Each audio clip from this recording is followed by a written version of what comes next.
Inicialmente, né, como sempre, a gente, para se situar, é importante a gente dar uma passada na nossa ideologia, para ver o que a gente acredita, né, e o que nos norteia, né? A nossa missão de vida, né, dentro do Grupo Lunelli, é melhorar a vida das pessoas, através de oportunidades, produtos ou serviços. Então, é isso que nos motiva a acordar todo dia cedo para poder fazer um pouco de diferença aí na vida das pessoas. Quando a gente fala através de oportunidades, a gente está falando dos nossos colaboradores. Quando a gente fala de produtos e serviços, a gente está lembrando aí dos nossos fornecedores e clientes. Como visão, a gente quer ser um dia o grupo têxtil de moda mais respeitado do Brasil, e mais respeitado não é o maior, e sim o que melhor veio praticando aí aquilo que a gente acredita ao longo do tempo. Valores a gente tem alguns, mas 3 a gente fica batendo todos os dias, porque eu percebi com o longo do tempo, né, muitas empresas têm um quadro cheio de valores, uma ideologia bonita, mas que não passa de palavras numa parede. E aí a ideia foi a gente focar em 3 primeiro, massacrar eles, para depois a gente poder abrir um pouco mais. O primeiro dele é entusiasmo, então ter sangue no olho, né? Fazer as coisas com vontade de fazer. A gente sempre diz que não pode ser morno, né? Tem que ser frio ou quente. E o entusiasmo é justamente isso, a gente ter essa pegada forte sempre, né? E é muito interessante que no decorrer de um ano, né, em alguns momentos a gente passa por dificuldades e esse valor entusiasmo a gente tem que trazer junto e tem dado resultado. O segundo é simplicidade. Simplicidade é uma palavra bonita, fácil de entender, mas difícil de praticar, né? Com a tendência, toda empresa quando começa a crescer, a primeira coisa que a gente começa a perder é a simplicidade. Um negócio muito interessante, e quando a gente fala de simplicidade, não é só o jeito de ser e agir, mas os nossos relatórios, né? A gente adora deixar BIs muito enfeitados, né? SIGs muito encorpados, mas no final do dia, que decisão que eu estou recebendo para tomar, ou seja, que informação que eu estou me baseando para tomar uma decisão assertiva. A gente começa a encher de teoria e cada vez fica mais longe da prática. O terceiro valor que a gente vem trabalhando nos últimos anos é a obsessão por resultado. E a palavra obsessão é uma palavra forte e o intuito era justamente que fosse esse, o resultado dela. Porque foco no resultado todo mundo já virou commodity, né? E quando a gente fala essa obsessão é justamente linkado a sempre dá para fazer melhor. Tudo que a gente está fazendo hoje dá para melhorar um pouquinho. E justamente esse valor fica nos provocando para não entrar naquela zona de conforto que a gente sabe que quando a gente começa a colocar pantufa no pé, né, a coisa começa a desandar. Então, a ideia é que, sim, seja trabalhado isso, mas não só no intuito financeiro. Isso é muito importante a gente sempre reforçar. A gente trabalha a obsessão por resultado em tudo que a gente faz. Então, obsessão por resultado nas relações cliente, relações fornecedor, com o colaborador, é sempre tentando evoluir, melhorar, é uma busca por excelência contínua. Vai. O nosso negócio, então, depois de alguns anos quebrando a cabeça, a gente chegou à conclusão que é promover o sucesso do nosso cliente. Por quê? Hoje, o nosso grande mercado é os clientes multimarca. A gente sabe o que está acontecendo no Brasil, o Juliano mais do que ninguém sabe o que acontece. Os grandes magazines estão crescendo, isso é uma tendência mundial, e os clientes de pequeno ou médio porte vão sofrer muito ou até sumirem, muitos deles. E a gente pensou, o que a gente faz para que se alongue o máximo possível, né, essa mortalidade de clientes, principalmente os pequenos. A gente trouxe como negócio principal, então, promover o sucesso desses caras. Se a gente conseguir ajudar a eles melhorarem um pouco a nível de gestão, de resultado, de forma de olhar esse negócio deles, a gente vai estar, consequentemente, vendendo mais e estar, né, se tiver uma grande mortalidade de cliente pequeno e médio, nós vamos junto, e é isso que a gente não quer. Porém, é muito importante. Eu acho que se nada do que eu falar essa noite vocês levarem para casa, eu acho que é importante a gente reforçar esse pensamento aqui, que foi um negócio que me aconteceu nos meus momentos filosóficos, né, refletindo o que a gente faz para melhorar ou para errar menos, e caiu a ficha que a gente estava fazendo tudo errado. Ou seja, todo mundo fala nas suas empresas que o cliente vem em primeiro lugar, né, a gente precisa estender tapete vermelho para o cliente, é o cliente que paga as nossas contas, e o cliente.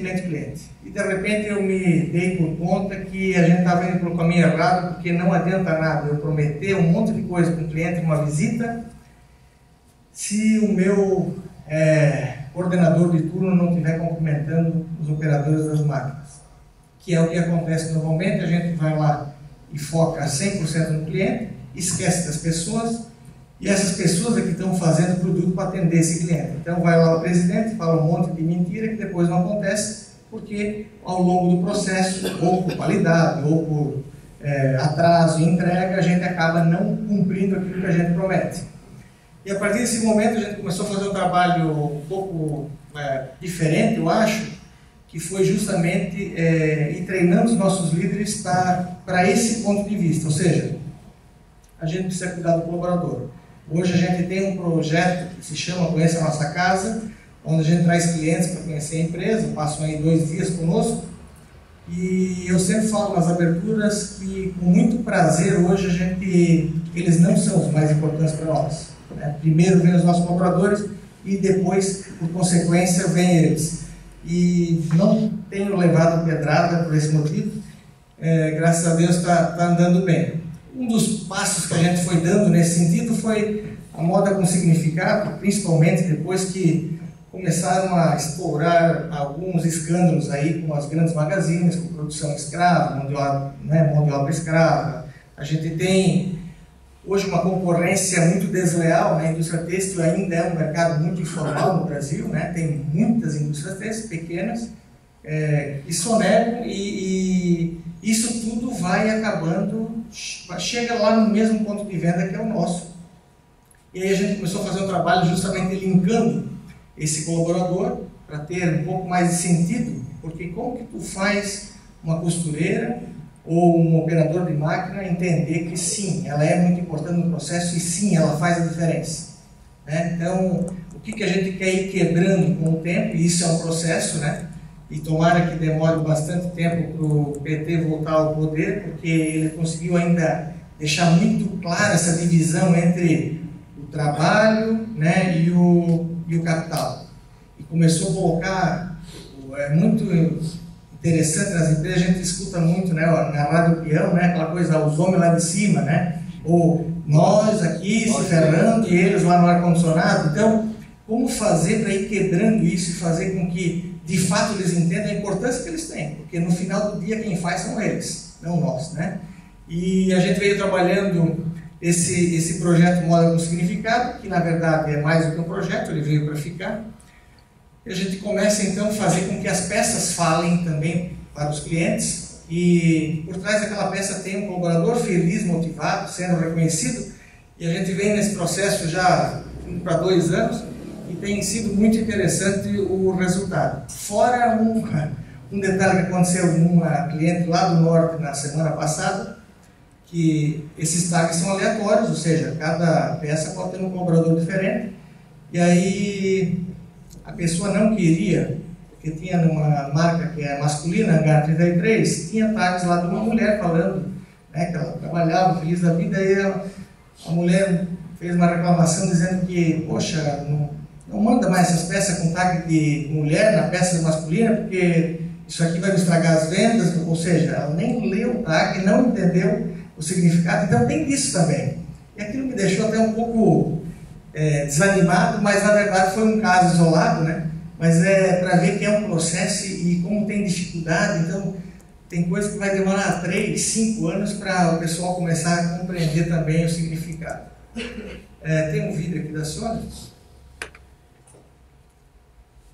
Meu nome é Sônia, trabalho no almoxarifado, estou no Grupo Nonélia há 24 anos.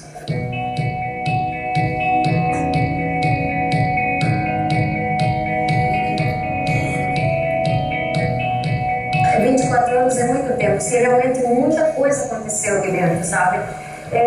Eu passei por momentos muito difíceis, que a empresa me ajudou.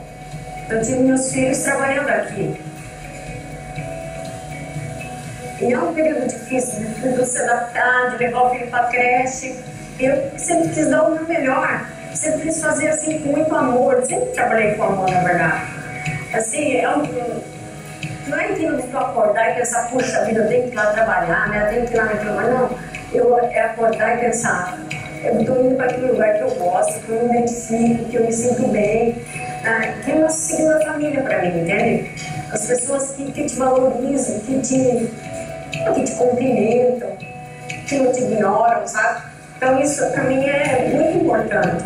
Claro, tem o apoio da família que sempre me apoiou, né? Meu marido, meus filhos sempre me apoiando, sendo meu braço direito. É gratificante poder olhar. Hoje eu vi tudo isso aqui crescer. Então eu comecei lá embaixo, né? Tudo era pequeno. Eu vi o crescimento e eu tenho assim maior satisfação em dizer que bom que eu pude participar desse crescimento, né, dessa história, desse grupo. E, como eu disse, a simplicidade faz com que as pessoas sejam felizes e valorizem as oportunidades que têm.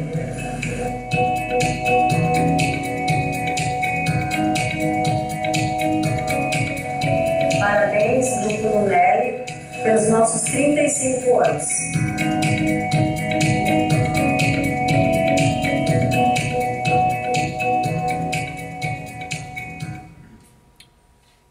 Então, tá aí a Sônia. E voltando aqui, só para deixar bem claro o que eu comentei antes para vocês, como que a gente trabalhou para parar de se enganar. Eu digo que todo dia de manhã a gente tem que tomar um traguinho de lucidez, porque a gente adora se enganar, é do ser humano. Por que a gente se engana tanto, né? Por que a gente mente tanto para nós mesmos? Para fugir da dor. O ser humano é um bicho triste que está o tempo todo buscando prazer e fuga da dor. E o problema é que essa fuga da dor, né, ela vai nos causando alguns efeitos colaterais bem ruins com o passar do tempo. E aí, nessa ideia aí do traguinho da lucidez, que me caiu uma ficha, peraí, vamos cuidar bem do colaborador, porque esse cara bem cuidado, ele vai cuidar bem do cliente. E o cliente bem cuidado paga as contas em dia. Então, o cliente cuida do nosso caixa, né? A gente cuida do colaborador, o colaborador cuida do cliente, o cliente paga a duplicata em dia, está tudo certo. O negócio se retroalimenta. Porque antes a gente sempre pensava, não, o cliente então é o primeiro lugar, a gente, né, tapete vermelho para o cliente, não cuidava do colaborador fazia um monte de caca durante o processo e o troço não acontecia. Então ficava aquela promessa que nunca é cumprida, né? E assim a gente começou a alinhar melhor o conceito e o resultado veio aparecendo.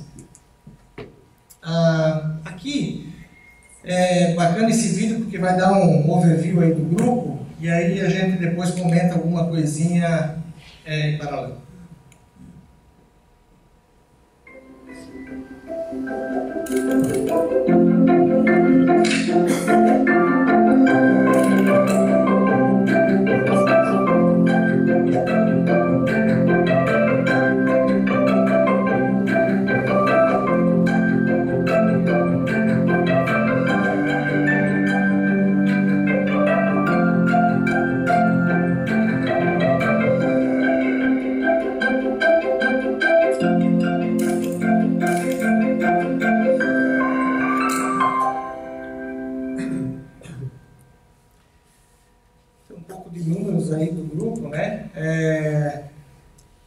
Começou tudo aí na rua Joinville, na frente da Arveg, né? Ali começou então a Brunenda.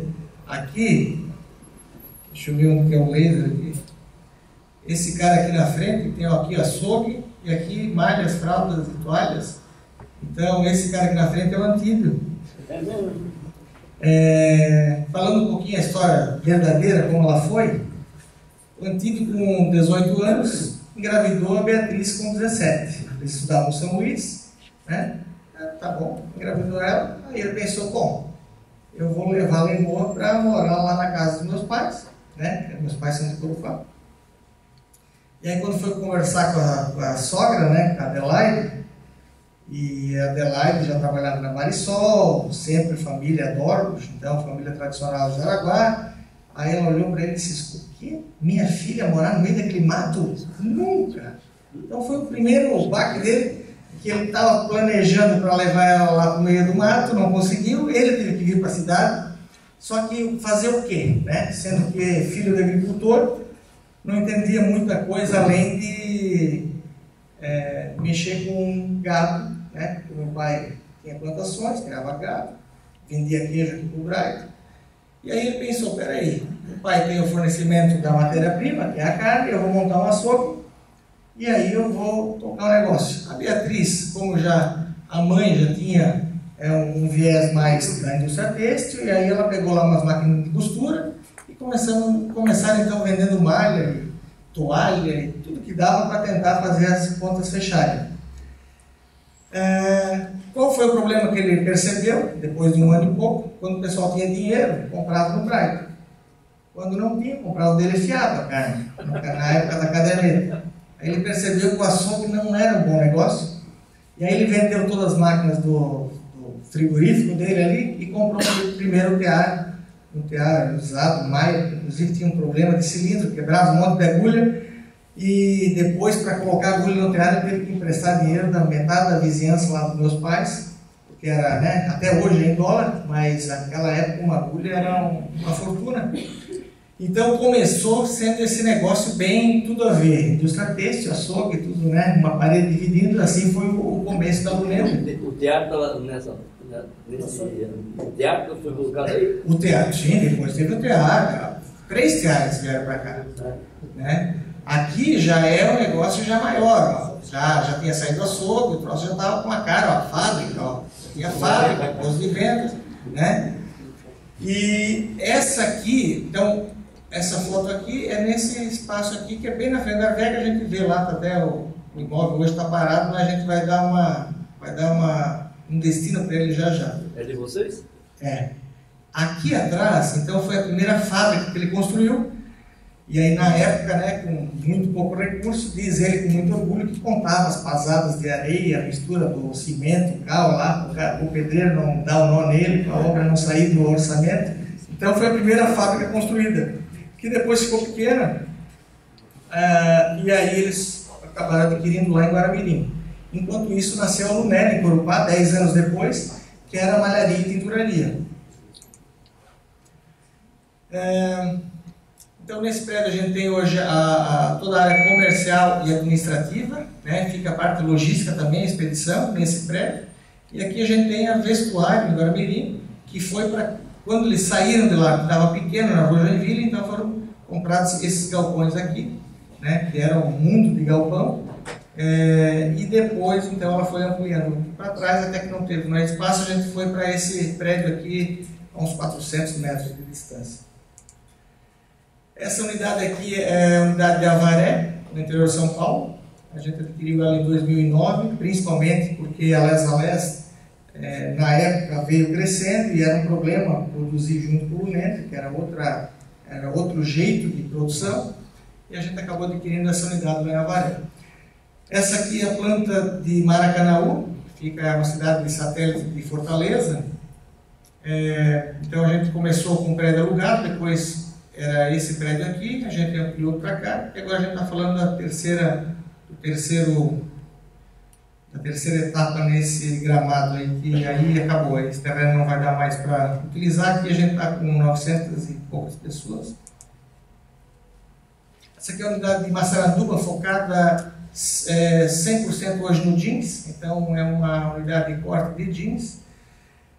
Essa aqui é a Beneficiamentos, que fica em Corupá. Aqui está a casa da minha mãe. Então a gente diz que as nossas empresas continuam ainda com essa visão de empresa fundo de quintal, né? Que é no quintal da casa da mãe. Então aqui é o nosso porto seguro.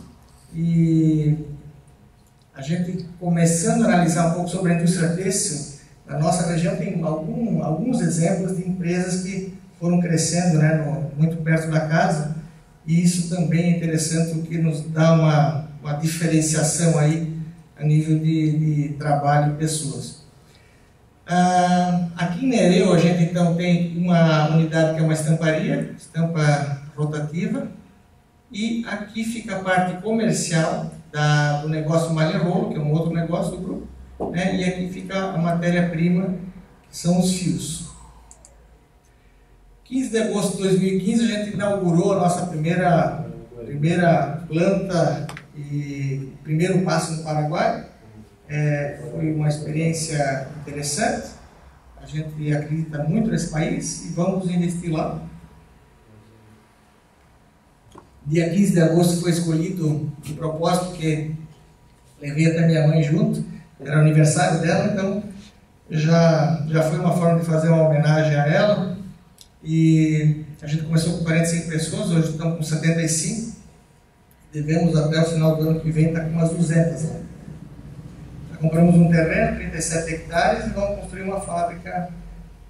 Meu sonho é construir uma fábrica do tamanho que tem aqui lá. Então, fica a dica também para quem quiser começar a olhar para aquele país com outros olhos. Esse final de semana tive uma conversa importante com a minha esposa e estou quase convencendo ela a ir morar no Paraguai comigo e com as crianças. Nós vamos ter uma experiência de pelo menos um ano virando paraguaio, né, de carteirinha, porque eu acho importante essa experiência para todo mundo. E vai ser Cidade do Leste e não Assunção, porque quando a gente fala em Assunção, Assunção ok, mas Cidade do Leste, né? A gente tem uma visão muito distorcida do Paraguai. A imagem que vem é aquela ponte da amizade, né? Mas a gente só não pode esquecer que aquele lixo todo que é feito e gerado ali na Cidade do Leste é brasileiro que faz. Só para ficar claro, né? A gente entra 2 quilômetros para dentro, não tem mais nada daquilo, é uma continuidade do Paraná. Até a terra tem a mesma cor, que também eu acho que eu tenho um pouco de dívida moral com o Paraguai, porque se a gente parar para pensar, o Paraguai ia até quase Cascavel, antigamente, né? O Brasil e a Argentina ferrou o Paraguai, né? Nós matamos quase toda a população de lá. Tanto é que a idade média hoje do Paraguai é 37 anos, porque os homens foram, né, sumiram de lá, botaram criança até para guerrear. Então, eu acho que eu tenho um papel social um pouco para ir lá e gerar um pouco de emprego lá também. Falando um pouco sobre relação com os colaboradores, então, né, já que todo mundo sabe que é muito importante, mas e aí, né? Todo mundo está fazendo algo muito parecido também, e a gente tem que cuidar para que o discurso e a prática sejam mais próximos possível, né? Uma coisa que demorou para cair a ficha, mas caiu, graças a Deus, foi que a gente precisa sim investir muito em treinamento e desenvolvimento de pessoas, né? A gente sempre teve uma empresa, para nós sempre foi a referência número 1 aqui de Jaraguá, que foi a VEG, né, que começou a fazer isso muito tempo atrás, né? A Marisol sempre foi um case também de treinamento de pessoas, que acabou... Eu sempre digo que a Marisol tem um papel social com todas as indústrias têxteis da região, que acabou gerando também mão de obra qualificada para muita indústria têxtil, mas caiu a ficha que é melhor eu treinar muito bem a pessoa e ela ir trabalhar com concorrente do que não treinar e ela passar a vida inteira lá, né? Então, a gente percebe que sim, é um caminho sem volta e que sim, a gente está fazendo muito pouco, né? Tem um conselheiro aqui hoje nos prestigiando, que é o Jaime, está aí bem quietinho, só vendo se eu vou falar besteira, mas o Jaime está lá no conselho já há quantos anos, Jaime? 5? Eu tenho a impressão até que é mais. Que sempre também nos ajuda aí nessa visão de RH e treinamento, ou seja, com o passar do tempo a gente conseguiu criar um centro de treinamento, a Bílio Lunelli. Então a gente deu o nome do centro de treinamento, o nome do meu pai, como homenagem, para lembrar sempre da seriedade, ou seja, a gente pode brincar com um monte de coisa, mas quando a gente fala dos velhos, né, a gente sempre tem muito orgulho e não quer decepcionar. Então a gente deu o nome de Centro de Treinamento Bílio Lunelli justamente porque é lá que a gente vai cada vez mais formar gente e preparar para os novos desafios. Temos o programa de Jovem Aprendiz, né? E assim, não adianta nada treinar a galera se não pegar esse pessoal aqui. Liderança. Eu acho que é outra coisa que a gente tem que cuidar, porque se tem um bicho que pode te ajudar muito ou te prejudicar muito, se chama líder, né? Que são os chefes, ou os gerentes, os supervisores, os coordenadores, aquele povo todo lá, que se a gente conseguir trazer essa galera com a mesma sintonia e fazer com que eles entendam e acreditem que isso é importante, a gente está indo bem. Senão, a gente acha que está indo pelo caminho certo, tomando decisões dentro de uma sala, mas lá na prática, né, onde tudo acontece, está bem diferente. E vocês todos já ouviram aquele ditado que diz que nenhum colaborador se desliga da empresa. Na verdade, ele pede demissão do líder dele. Então, ele não aguenta mais o líder, né, e aí ele pede demissão. Todo mundo, quando chega na entrevista de desligamento, normalmente vem aquele comentário: poxa, eu adoro a empresa, só tenho boas lembranças, mas não aguento mais o fulano. Então, esses caras que a gente tem que focar cada vez mais para que de fato nos representem, né? O PNI é um programa de novas ideias que está para o CCQ, né? Que muitas empresas têm o CCQ. É um programa que a gente também está aí há uns 4 anos e eu só tenho tido surpresa positiva nesse sentido, ou seja, incentivar as pessoas a sugerirem, darem novas ideias. Tem economias assim que passam de 1 milhão e às vezes utiliza, sei lá, uma pecinha que não custou nada. Então é muito importante a gente cada vez mais envolver essa galera. A nossa distribuição de lucros a gente chama de PCR, não PPR, né? Que para nós eu acho que não é só participar, né? Que o PPR é Programa de Participação, o nosso é de conquista, ou seja, linkando todo mundo que tem que plantar primeiro para colher, né? Não basta participar, tem que suar junto, e é o nosso programa então de conquista de resultados. Plano de saúde odontológico, ou seja, isso, coisa que todas as empresas aqui da nossa região têm, ou seja, a gente só tem empresa boa, né? Isso também nos ajuda, né? É muito importante ter boas referências, bons concorrentes, né? Eu tenho certeza que o Juliano sofre o mesmo problema que eu, que não é os concorrentes desse porte que acreditam nas mesmas coisas. O problema é aquele concorrente que tem situações diferentes das nossas, né? E aí é difícil, é uma concorrência desleal. Então, né, desde transporte, Telcard, loja para colaborador, restaurante das empresas, ambulatório odontológico médico. A partir de 500 pessoas na unidade, a gente monta um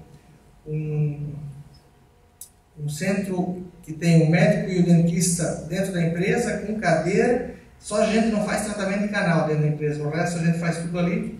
Isso tem ajudado muito, é cobrado um valor simbólico, por exemplo, a obturação, acho que é R$2, só para não dizer que é de graça.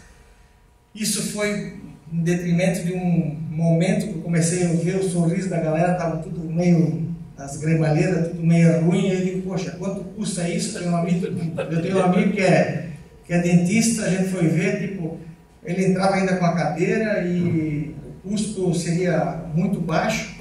A gente começou a fazer isso, hoje está todo mundo lá com o sorrisão bonito, e isso é importante também, né? Pode até pro tag, né? Perdão? Pode até pro tag. Pode pro tag, tu viu? Que o sorrisão tá, né? É isso aí. Obrigado pela emergência, né? O sol é o nosso 5S, né? Homenagem por tempo de empresa, a gente tem a partir de 5 anos, então 5, 10, 15, 20. O que a gente foi fazer lá atrás para se diferenciar um pouco, a gente criou um prêmio um pouco diferente do pessoal. Eu sempre achava que eu ficava puto com esse negócio da VEG, o cara 25 anos ganha um relógio. Eu digo, será possível? Não dá para melhorar um pouco esse prêmio, não sei o quê. Eu fiz uma loucura de criar um negócio atrelado a salário, mas hoje estou com um belo de um problema. O negócio cresceu. Então, 5 anos de empresa, ele recebe meio salário nominal, 10 anos, um salário nominal, 15, 1,5, e assim foi. Então, tem a galera já dos 25, né, 2 salários e meio, e não interessa se é diretor ou se é a costureira, né, então é nominal o salário do cara. Então, o negócio, a cifra ficou grande, mas foi um programa que deu bastante orgulho, e junto com esse reconhecimento, ele recebe então uma placa para materializar aquele momento, né? E no bottom, no crachá, tem um botãozinho que identifica quantos anos ele está na empresa, porque a gente considera que depois do líder, esse pessoal é os nossos formadores de opinião dentro da empresa, então a gente chama eles para a responsabilidade também, porque eles se destacaram, né, eles não podem estar tanto tempo dentro da empresa fazendo algo que não seja exemplar. Então, é uma forma da gente também ir amarrando todo mundo. Esse negócio aqui parece banal, murais informativos, mas como são 16 plantas, o grande problema, né, a gente discute muito, né, o tal da rádio peão. Só que quem que gera a rádio peão? Na verdade, são nós os culpados, né? Quanto menos informação a gente der, mais chance dá para a criatividade, e quando tu não tem informação, tu cria informação, né? Por isso que tem tanta fofoca. E aí a ideia justamente de padronizar é todas as unidades ao mesmo tempo, recebendo a mesma informação. E a gente bate muito forte nisso porque é difícil, né? E precisa acontecer. Outra coisa interessante, que não sei se todos vocês fazem isso nas empresas, mas eu aconselho, é montar aí um cronograma de trazer os familiares para conhecer a empresa. Isso é um negócio que é um dos problemas nossos que mais me emociona quando vejo os filhos dos colaboradores. Vocês não têm noção do que é isso, quando o filho vê onde o pai trabalha, sabe, aquilo é muito, muito bacana. E aí tem algumas campanhas né, normais, desde Dia da Água, Meio Ambiente, Qualidade, Outubro Rosa, Novembro Azul, como todo mundo faz, né? Tem uma excursão todo ano com o Beto Carreiro, então, que a gente negocia o pacote, então tem um valor diferenciado, a gente dá o transporte, também a galera tem a pescaria, que também está ficando cara, a pescaria, que é no Dia do Trabalhador, a gente vai com pesca e pague, e aí solta o pessoal e pesca quando quiser, e depois a gente paga esse peixe. Mas pô, tem uns caras que se especializaram, os caras profissionais, tem nego lá, equipe que tira 80 quilos de tilápia, né? E aí o próximo acho que está em 500, 600 quilos de tilápia. Vai com espinhão. Pois é, mas eu já estou quase começando a tratar as tilápia um dia antes, lá para chegar com mais número. Falando um pouco de ações com a comunidade, né? Eu acho que a gente ainda faz pouco, mas é sempre um desafio, né? O quanto eu tiro o chapéu para vocês aqui. Eu não sou exemplo nenhum de doação ainda para a comunidade, a nível de participar de associações. Eu participei um tempo da SIAC lá em Guaramirim, mas era um problema seríssimo de agenda. Então, a gente sabe a importância que tem, mas como o tempo ainda é finito, eu não consegui me organizar para me dedicar mais. A AMA, a gente participa, a PAI em Guaramirim, tanto financeiramente como um trabalho voluntário. Eu sou diretor lá da PAI e sempre tem alguém da empresa, toda a reunião da PAI lá participando.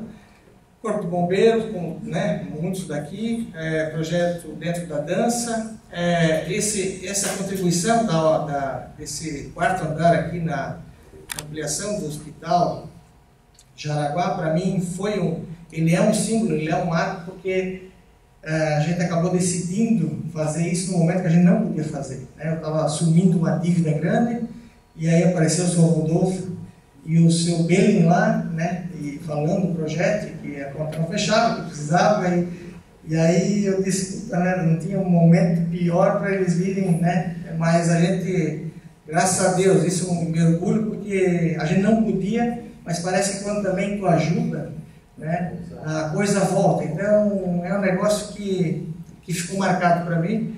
Igreja é um problema sério aqui, porque como a gente tem mundo espalhado, né, então começa desde a igreja de Corupá e vai indo, né, onde tem uma unidade, a gente está aí ajudando a trocar telhado de igreja, botar ar-condicionado, e estamos fazendo a nossa parte nesse sentido também. Tem um projeto que é muito bacana, a gente tem o maior orgulho dele. Desde 2002 a gente criou então o projeto Preservar e Amar, e tem impactado aí 18.400 crianças envolvidas nesse projeto. Eu lembro do primeiro ano que a gente fez, era só com o Corupá, e o aluno que venceu, ele ganhou um computador, e esse computador, esse cara se interessou por computação. Hoje ele é um funcionário da Microsoft, super bem conceituado, e veio agradecer a gente um ano atrás, sobre se não fosse aquele computador. Então é uns negócios que a gente se orgulha, né? E esse projeto, a gente quer cada vez que ele cresça mais, e ele tem um intuito de trabalhar ética, cidadania e atitude nas crianças, né, do primário. A gestão ambiental é um negócio que, como vocês sabem, a unidade nossa de malharia e tinturaria está em Corupá. Corupá está antes de Jaraguá. Jaraguá do Sul, né, por vários anos sendo a cidade com o melhor índice de qualidade de vida, né, então vocês imaginam a responsabilidade que eu tenho lá de emitir efluente, né, e soltar no rio para depois captar aqui, tratar. Então, a gente sempre teve uma carga maior do que o normal, nesse sentido, que nos fez buscar a excelência cada vez mais. Eu acho que eu não conheço quantas indústrias têxteis da nossa região tem a ISO 14001, e a gente tem um sistema de gestão muito bem montado, que tenha depois rendido vários prêmios, inclusive no ano passado, semana passada a gente foi receber mais um Onda Verde lá em Florianópolis. Então, ou seja, valeu a pena aí, porque hoje a gente também é reconhecido.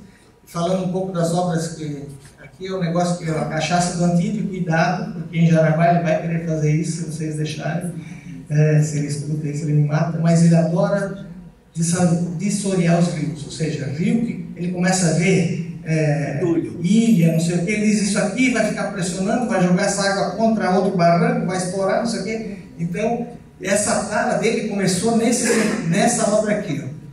Essa obra, ela iniciou em 98 e foi até 2002. Aqui eu achei que não ia ter dinheiro para pagar, porque nesse fundo aqui do rio Itapucu tinha um grande problema. Como é uma curva, cada enchente a água ia entrando e o terreno já estava sendo dividido ao meio. E aí é aquela coisa, terreno dos avós, né, que é sagrado, não sei o que, então vamos proteger. Só como foi uma obra que dava para comprar 2, 3 terrenos na época que valia o terreno versus o custo dessa obra. Mas, graças a Deus, foi um negócio bem feito. Só que vocês podem ver, ó, né? Depois das enchentes vai formando as ilhas, e se não for limpando, ela vai estourando. Então a gente percebe hoje grandes ilhas aí formadas, que não ajudam em nada, mas só que é o bicho para mexer, ambientalmente falando, né? Se o Alexandre estivesse aqui promotor, a gente confirmaria isso, né? Mas esse foi uma das obras feitas, e aí a gente plantou umas 3.000 mudas de árvore frutífera nativa, e hoje está muito bonito lá, graças a esse trabalho. Esse aqui é outro rio, Ribeirão Grande, que também foi feito esse trabalho, agora recentemente em 2015 que foi completada a obra. Então, falando na parte ambiental, é isso. Falando do grupo, eu dei uma corridinha para a gente poder deixar aí alguma dúvida de vocês, que podem meter a pergunta que eu gosto de responder. É isso. Muito obrigado. Obrigado pelo reconhecimento.